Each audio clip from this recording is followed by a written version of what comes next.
Everyone, good evening. उम्मीद करती हूँ आप सभी अच्छे होंगे और स्वस्थ होंगे। स्वागत है आपका टॉपिक वाइज एमसीक्यू सीरीज में। आज की वीडियो में टोटल हम 30 क्वेश्चन करेंगे। ये क्लास डेली 9 PM पर होती है, जिसमें हम 25 क्वेश्चन को सॉल्व करते हैं। पर आज की वीडियो में हम 30 क्वेश्चन सॉल्व करेंगे। अगर आप चैनल पर नए हैं तो चैनल को जरूर से सब्सक्राइब कर दें। इससे संबंधित कोई भी आपको क्वेरी होगी तो आप कमेंट बॉक्स में मुझसे पूछ सकते हैं। और अगर कोई सजेशन आप मुझे देना चाहते हैं या नेक्स्ट वीडियो आपको किस टॉपिक पर चाहिए ये मुझे बताना चाहते हैं तो आप कमेंट बॉक्स में मुझे बता सकते हैं। मैं आपको उस पर वीडियो बनाकर दे दूंगी। तो चलिए शुरू करते हैं आज की वीडियो। देखते हैं आज का हमारा पहला प्रश्न क्या है। जनसंख्या में लिंग अनुपात महत्वपूर्ण होता है क्योंकि इसका प्रभाव पड़ता है। ऑप्शन ए विवाह दर पर, ऑप्शन बी मृत्यु एवं जन्म दर पर, ऑप्शन सी प्रव्रजन दर पर और ऑप्शन डी उपरोक्त सभी। तो बताइए जनसंख्या में लिंग अनुपात क्यों महत्वपूर्ण होता है। और ये video UP PGT, GIC, GTC, sociology से रिलेटेड हर एग्जाम के लिए महत्वपूर्ण है। आपको कोई भी क्वेरी हो, बहुत से लोग पूछते हैं कि ये वीडियो इसके लिए या उसके लिए, तो ये वीडियो सोशियोलॉजी से रिलेटेड हर एग्जाम के लिए महत्वपूर्ण है। ऐसा नहीं है कि ये सिर्फ पीजीटी के लिए हो या जीआईसी या जीडीसी के लिए। आप जो भी एग्जाम सोशियोलॉजी से रिलेटेड देने जा रहे हैं सबके लिए ये काफी महत्वपूर्ण है। तो बताइए इसका कौन सा ऑप्शन सही होगा। तो इसका जो सही आंसर है वो है ऑप्शन डी उपरोक्त सभी। विवाह दर पर भी पड़ता है, मृत्यु एवं जन्म दर पर भी और प्रव्रजन दर पर भी। ऑप्शन तीनों हमारे राइट होंगे। नेक्स्ट क्वेश्चन देखिए। भारत में निर्वंशीय विविधता का प्रमुख आधार है।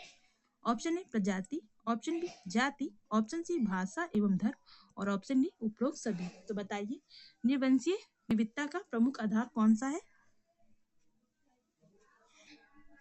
तो इसका जो सही आंसर है वो है ऑप्शन डी प्रजाति, जाति, भाषा एवं धर्म। ये तीनों ही भारत में निर्वंशीय विविधता का प्रमुख आधार है। नेक्स्ट क्वेश्चन देखिए। दहेज एक सामाजिक अभिशाप है, इसे नियंत्रण किया जा सकता है, कैसे किया जा सकता है। ऑप्शन ए उचित रोजगार द्वारा, ऑप्शन बी अंतरजातीय विवाह द्वारा, ऑप्शन सी शैक्षिक जागरूकता द्वारा और ऑप्शन डी उपरोक्त सभी द्वारा। तो बताइए दहेज एक सामाजिक अभिशाप है, इसे हम कैसे नियंत्रण कर सकते हैं। तो इसका जो सही आंसर है वो भी ऑप्शन डी होगा उपरोक्त सभी। निजुचित रोजगार दिलाकर भी कर सकते हैं, अंतरजातीय मतलब इंटरकास्ट मैरिज के द्वारा भी, और एजुकेशन से सभी को जागरूक करके भी हम दहेज पर नियंत्रण कर सकते हैं। नेक्स्ट क्वेश्चन देखिए। दहेज निरोधक अधिनियम कब बना। ऑप्शन ए वर्ष 1960 में, ऑप्शन बी वर्ष 1961 में, ऑप्शन सी वर्ष 1962 में और ऑप्शन डी है वर्ष 1965 में। तो बताइए दहेज निरोधक अधिनियम कब बना था। तो इसका जो सही आंसर है वो है ऑप्शन बी वर्ष 1961 में। ऑप्शन बी हमारा राइट आंसर है। नेक्स्ट क्वेश्चन देखिए। अंतःपीढ़ीय संघर्ष का मूल कारण है। ऑप्शन ए नई पीढ़ी पर पाश्चात्य संस्कृति का प्रभाव, ऑप्शन बी नई पीढ़ी पर अभिभावकों का प्रभाव कम होना, ऑप्शन सी नई पीढ़ी द्वारा पुरानी पीढ़ी के प्रभुत्व को स्वीकार न करना और ऑप्शन डी है उपरोक्त सभी। तो बताइए अंतःपीढ़ीय संघर्ष का मूल कारण क्या है। तो इसका भी सही जो आंसर है वो है ऑप्शन डी नई पीढ़ी पर पश्चात संस्कृति मतलब पश्चिमी संस्कृति वेस्टर्न कल्चर का प्रभाव पड़ रहा है, ये भी सही है। नई पीढ़ी पर अभिभावकों मतलब पेरेंट्स का प्रभाव अब कम हो रहा है, ये भी सही है। नई पीढ़ी द्वारा पुरानी पीढ़ी के प्रभुत्व को स्वीकार ना करना, ये भी सही है। ऑप्शन डी हमारा राइट आंसर है। नेक्स्ट क्वेश्चन देखिए। क्षेत्रीय विषमता का कौन सा कारण है। ऑप्शन ए भौगोलिक असमानता, ऑप्शन बी सांस्कृतिक विभिन्नता, ऑप्शन सी ए और बी दोनों और ऑप्शन डी उपरोक्त कोई नहीं। तो बताइए क्षेत्रीय विषमता का इनमें से कौन सा कारण है। तो इसका जो सही आंसर वो है ऑप्शन सी भौगोलिक असमानता और सांस्कृतिक विभिन्नता, ये दोनों ही क्षेत्रीय विषमता के कारण है। नेक्स्ट क्वेश्चन देखिए। निम्नलिखित में सत्य कथन कौन सा है। ऑप्शन ए गंदी बस्तियों में बुराई, अपराध, नशाखोरी, वेश्यावृत्ति आदि का बोलबाला रहता है। ऑप्शन बी गंदी बस्तियां प्रायः रेलवे लाइनों किनारे, तालाब, नालों आदि जगहों पर पनप जाती हैं। ऑप्शन सी गंदी बस्तियों में शौचालय, पानी, बिजली, हवा, रोशनी आदि की कमी होती है और ऑप्शन डी उपरोक्त सभी सत्य है। तो बताइए निम्नलिखित में से कौन सा कथन सत्य है। तो इसका भी जो सही आंसर वो है ऑप्शन डी गंदी बस्तियों में बुराई, अपराध, नशाखोरी, वेश्यावृत्ति आदि का बोलबाला रहता है, ये भी कथन सत्य है। गंदी बस्तियां प्रायः रेलवे लाइन के किनारे, तालाब, नालों आदि जगहों पर पनप जाती है, ये भी सही है। गंदी बस्तियों में शौचालय, पानी, बिजली, हवा, रोशनी आदि की कमी होती है, ये भी कथन सही है। ऑप्शन डी हमारा राइट आंसर है। नेक्स्ट क्वेश्चन देखिए, भारत में विस्थापन का सर्वाधिक प्रभाव किस पर पड़ा? ऑप्शन ए जनजातियों पर, ऑप्शन बी ग्रामीणों पर, ऑप्शन सी शहरियों पर और ऑप्शन डी अमीरों पर। तो बताइए विस्थापन का सर्वाधिक प्रभाव किस पर पड़ा है? तो अगर देखा जाए तो विस्थापन का सबसे ज्यादा प्रभाव जनजातियों पर पड़ा है। ऑप्शन ए हमारा राइट आंसर है। नेक्स्ट क्वेश्चन मिलान का है, इसमें नगर दिए हैं और गंदी बस्तियों के नाम दिए हैं, आपको मैच करना है कौन सी बस्ती किससे रिलेटेड है, मतलब कहाँ पाई जाती है। मुंबई, कानपुर, कोलकाता और चेन्नई। मैच कीजिए कौन सा ऑप्शन सही होगा। तो मुंबई में क्या पाया जाता है? चौल पाया जाता है, ए का हमारा चौथा होगा। कानपुर में क्या पाया जाता है? अहाता, बी का हमारा तीसरा होगा। कोलकाता में क्या पाया जाता है? बस्ती पाया जाता है, तो सी का हमारा दूसरा होगा। और चेन्नई में पाया जाता है चेरी, तो डी का हमारा होगा 1। 4 3 2 1, ऑप्शन बी हमारा राइट आंसर है। नेक्स्ट क्वेश्चन देखिए, पारिस्थितिकी पतन एवं पर्यावरण प्रदूषण को रोकने का प्रभावी उपाय क्या है? ऑप्शन ए पर्यावरण के प्रति जन जागरूकता, ऑप्शन बी वन कटाव पर रोक, ऑप्शन सी पौध रोपण को बढ़ावा और ऑप्शन डी उपरोक्त सभी। तो बताइए पारिस्थितिकी पतन एवं पर्यावरण प्रदूषण को रोकने का प्रभावी उपाय इनमें से कौन सा है? तो इसका जो सही आंसर वो है ऑप्शन डी, पर्यावरण के प्रति जन जागरूकता, ये भी सही होगा। वन कटाव पर रोक, ये भी होगा। और वन पौध रोपण को बढ़ावा, मतलब पौधे लगाना, ये भी हमारा होगा। तभी हम पर्यावरण प्रदूषण को रोक सकते हैं और इकोलॉजिकल को डिग्रेडेशन होने से रोक सकते हैं। नेक्स्ट क्वेश्चन देखिए, सती होना किस प्रकार की आत्महत्या है? ऑप्शन ए परार्थवादी आत्महत्या, ऑप्शन बी अहमवादी आत्महत्या, ऑप्शन सी विसंगति आत्महत्या और ऑप्शन डी है भागवादी आत्महत्या। तो बताइए सती होना किस प्रकार की आत्महत्या है? तो इसका जो सही आंसर वो है ऑप्शन है परार्थवादी आत्महत्या। ऑप्शन ए हमारा राइट आंसर है। नेक्स्ट क्वेश्चन देखिए, किसका कथन है कि प्रत्येक सभ्यता परंपराओं से निर्मित होती है? Option A Machiavelli, option B A R. Desai, option C Redfield और ऑप्शन डी योगेन सिंह। किसका कथन है कि प्रत्येक सभ्यता परंपराओं से निर्मित होती है? तो इसका जो सही आंसर वो है option C Robert Redfield. Option C हमारा राइट आंसर है।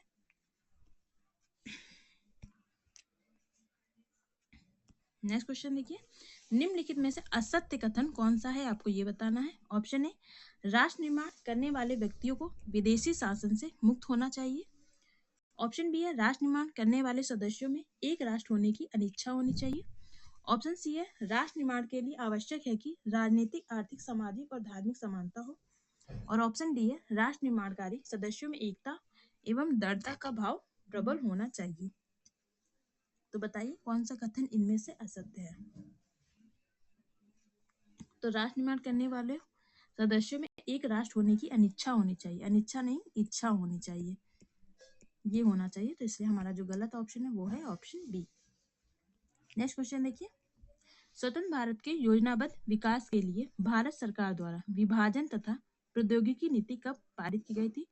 ऑप्शन ए 1 अप्रैल 1956 को, ऑप्शन बी 1 मई 1957 को, ऑप्शन सी 4 मई 1958 को और ऑप्शन डी है 5 जून 1948 को। तो बताइए स्वतंत्र भारत के योजनाबद्ध विकास के लिए भारत सरकार द्वारा विभाजन तथा प्रौद्योगिकी नीति कब पारित की गई थी? तो इसका जो सही आंसर वो है ऑप्शन सी 4 मई 1958। ऑप्शन सी हमारा राइट आंसर है। नेक्स्ट क्वेश्चन देखिए, जनगणना 2011 के अनुसार भारत में लिंग अनुपात है। Option A 943, option B 933, option C है 945 और ऑप्शन डी है 949। तो बताइए कौन सा ऑप्शन सही होगा? तो इसका जो सही आंसर है वो है ऑप्शन ए 943। 2001 में कितनी थी? 2000 में 933 थी। नेक्स्ट क्वेश्चन देखिए, सर्वाधिक लिंग अनुपात वाला राज्य कौन सा है? ऑप्शन ए पश्चिमी Bengal, option B Kerala, option C Uttar Pradesh और ऑप्शन डी राजस्थान। तो बताइए सर्वाधिक लिंग अनुपात किस राज्य में है? तो इसका जो सही आंसर वो है option B Kerala. Option B हमारा राइट आंसर है। नेक्स्ट क्वेश्चन देखिए, ये भी मिलान का है, इसमें विशेषताएं दी हैं और दूसरी जगह विचलन की प्रकृति दी है, आपको मैच करना है।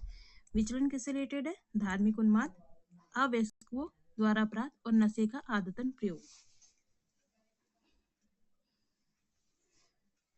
तो विचलन क्या कहलाता है? मानदंडों का अतिक्रमण करेंगे तो इसे हम विचलन कहेंगे। ए का हमारा हो गया 3। धार्मिक उन्माद किसे कहेंगे? सांप्रदायिकता को कहेंगे धार्मिक उन्माद। बी का हो गया हमारा 4।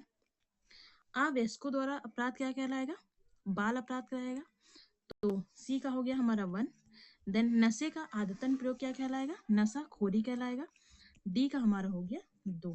3 4 1 2, 3 4 1 2, ऑप्शन बी हमारा राइट आंसर है। नेक्स्ट क्वेश्चन देखिए, विचलन का प्राथमिक एवं द्वितीयक चलन, विचलन का प्राथमिक एवं द्वितीयक विचलन के रूप में किसने वर्गीकरण किया है? विचलन को प्राथमिक और द्वितीयक विचलन के रूप में किसने वर्गीकरण किया है, आपको ये बताना है। Option A Edwin Lemert, option B Morton, option C Sumner और ऑप्शन डी कूले। तो बताइए कौन सा ऑप्शन सही होगा?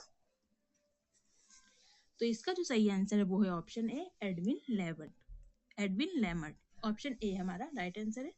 नेक्स्ट क्वेश्चन देखिए, निम्न में से कौन पारिवारिक विघटन की श्रेणी में सम्मिलित नहीं है? ऑप्शन ए तलाक, ऑप्शन बी घरेलू हिंसा, ऑप्शन सी दहेज और ऑप्शन डी भ्रष्टाचार। पारिवारिक विघटन की श्रेणी में इनमें से कौन सा सम्मिलित नहीं होता, बताइए। तो इसका जो सही आंसर वो है ऑप्शन डी भ्रष्टाचार पारिवारिक विघटन में सम्मिलित नहीं होता। तलाक हो गया, दहेज हो गया और घरेलू हिंसा, ये तीनों ही पारिवारिक विघटन में सम्मिलित होते हैं। नेक्स्ट क्वेश्चन देखिए, कोई भी समाज विचलन से पूर्ण रूप से मुक्त नहीं हो सकता है। कारण है विचलन तथा अनुरूपता समाज में अविरल प्रक्रियाएं हैं। ऑप्शन ए आर दोनों सही है, आर ए की सही व्याख्या है। ऑप्शन बी ए आर दोनों सही है, आर ए की सही व्याख्या नहीं है। ऑप्शन सी ए सही है परंतु आर गलत है और ऑप्शन डी ए गलत है परंतु आर सही है। बताइए कौन सा सही होगा?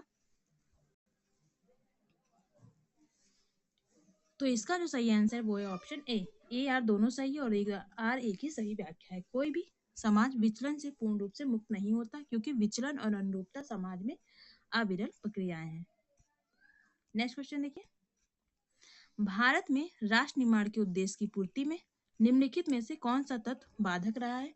ऑप्शन ए समूहों की विविधता, ऑप्शन बी क्षेत्रीय एवं सांस्कृतिक विशेषताएं, ऑप्शन सी जातिवाद और ऑप्शन डी इनमें सभी। भारत में राष्ट्र निर्माण के उद्देश्य की पूर्ति में निम्नलिखित में से कौन सा तत्व बाधक है? बताइए कौन सा ऑप्शन सही है? तो इसका जो सही आंसर है वो है ऑप्शन सी जातिवाद है। राष्ट्र निर्माण में कौन सा बाधक है? जातिवाद। ऑप्शन सी हमारा राइट आंसर है। नेक्स्ट क्वेश्चन देखिए, घरेलू हिंसा से महिलाओं का संरक्षण अधिनियम किस वर्ष पारित हुआ था? ऑप्शन ए वर्ष 2002 में, ऑप्शन ए वर्ष 2003 में, ऑप्शन सी वर्ष 2004 में और ऑप्शन डी वर्ष 2005 में। तो बताइए कब आया था घरेलू हिंसा अधिनियम? तो इसका जो सही आंसर है वो है ऑप्शन डी वर्ष 2005 में। ऑप्शन डी हमारा राइट आंसर है। नेक्स्ट क्वेश्चन देखिए, निम्नलिखित में से कौन सा भारत में सांस्कृतिक विविधता का सूचक नहीं है? ऑप्शन ए प्रजाति, ऑप्शन बी जाति, ऑप्शन सी वर्ग और ऑप्शन डी धर्म। तो इनमें से कौन सा सांस्कृतिक विविधता का सूचक नहीं है, आपको ये बताना है। तो इसका जो सही आंसर है वो है ऑप्शन सी वर्ग नहीं है, जबकि प्रजाति, जाति और धर्म ये तीनों ही क्या है? सांस्कृतिक विविधता के सूचक। नेक्स्ट क्वेश्चन देखिए, किस वर्ष के हिंदू विवाह अधिनियम के अंतर्गत हिंदुओं को तलाक के प्रावधान प्रदान किए गए हैं? ऑप्शन ए वर्ष 1955 में, ऑप्शन बी वर्ष 1956 में, ऑप्शन सी वर्ष 1961 में और ऑप्शन डी वर्ष 1939 में। तो बताइए कौन सा ऑप्शन सही होगा? हिंदुओं को तलाक का अधिकार किस अधिनियम में प्रदान किया गया, आपको ये बताना है। तो इसका जो सही आंसर है वो है ऑप्शन ए वर्ष 1955। ऑप्शन ए हमारा राइट आंसर है। नेक्स्ट क्वेश्चन देखिए, दहेज निषेध संशोधन अधिनियम निम्न में से कौन सा वर्ष पारित हुआ था? ऑप्शन ए वर्ष 1963 में, ऑप्शन बी वर्ष 1965 में, ऑप्शन सी वर्ष 1984 में और ऑप्शन डी वर्ष 1961 में। तो बताइए दहेज निषेध संशोधन अधिनियम निम्न में से किस वर्ष पारित हुआ था? तो इसका जो सही आंसर वो है ऑप्शन सी वर्ष 1984। ऑप्शन सी हमारा राइट आंसर है। नेक्स्ट क्वेश्चन देखिए, किसका कथन है कि जिन समाजों में अत्यधिक या अत्यंत कम विनियमन या एकीकरण होता है उनमें आत्महत्या की दरें अधिक होंगी? Option A Parson, option B Weber, option C Durkheim और ऑप्शन डी मर्टन। तो बताइए किसका ये कथन है? जिन समाजों में अत्यधिक या अत्यंत कम विनियमन या एकीकरण होता है उनमें आत्महत्या की दरें अधिक होंगी। तो इसका जो सही आंसर वो है option C Emile Durkheim. Option C हमारा राइट आंसर है। कमेंट बॉक्स में मुझे इमाइल दुर्खिम की ये कोटेशन किसमें कहा है आप बुक बताएंगे। नेक्स्ट क्वेश्चन देखिए, निम्नलिखित में से कौन समाजशास्त्र के भारतीयकरण के साथ संबंधित है? Option A GS Ghurye, AK. Sharan, DP Mukherjee. Option B GS Ghurye, TK. Oommen, AK. Sharan. Option C GS Ghurye, AR. Desai, DP Mukherjee.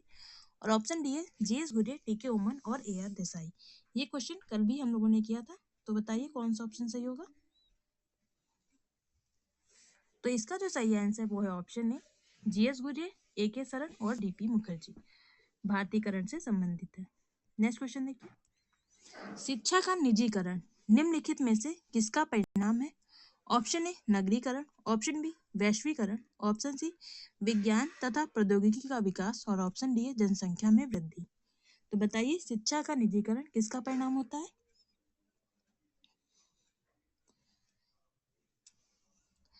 तो इसका जो सही आंसर है वो है ऑप्शन बी वैश्वीकरण, ग्लोबलाइजेशन का होता है। ऑप्शन बी हमारा राइट आंसर है। नेक्स्ट क्वेश्चन देखिए, स्वजन पक्षपात तथा भ्रष्टाचार भारतीय समाज में अत्यधिक व्याप्त है। कारण दिया है यह सब लोकतंत्र और नौकरशाही की वजह से है। ऑप्शन ए सत्य है परंतु आर असत्य है। ऑप्शन बी ए और आर दोनों असत्य है, सॉरी दोनों सत्य है। ऑप्शन सी है ए असत्य है परंतु आर सत्य है और ऑप्शन डी ए आर दोनों, सॉरी फॉर दैट। बताइए कौन सा ऑप्शन सही होगा।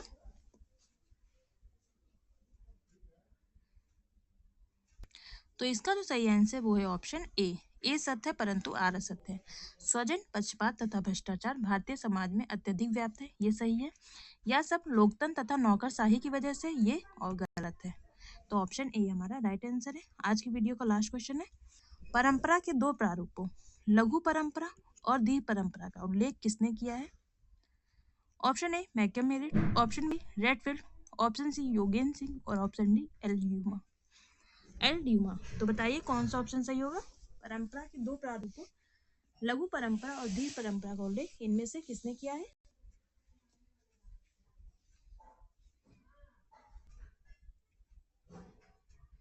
तो इसका जो सही आंसर है वो है option B Redfield. Option B हमारा राइट आंसर है।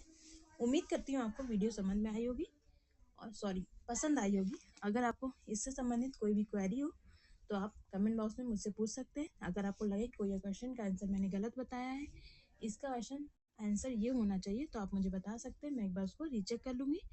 वीडियो देखने के लिए आपका बहुत बहुत धन्यवाद। मिलते हैं कल इसी टाइम पर। Bye bye, good night, take care.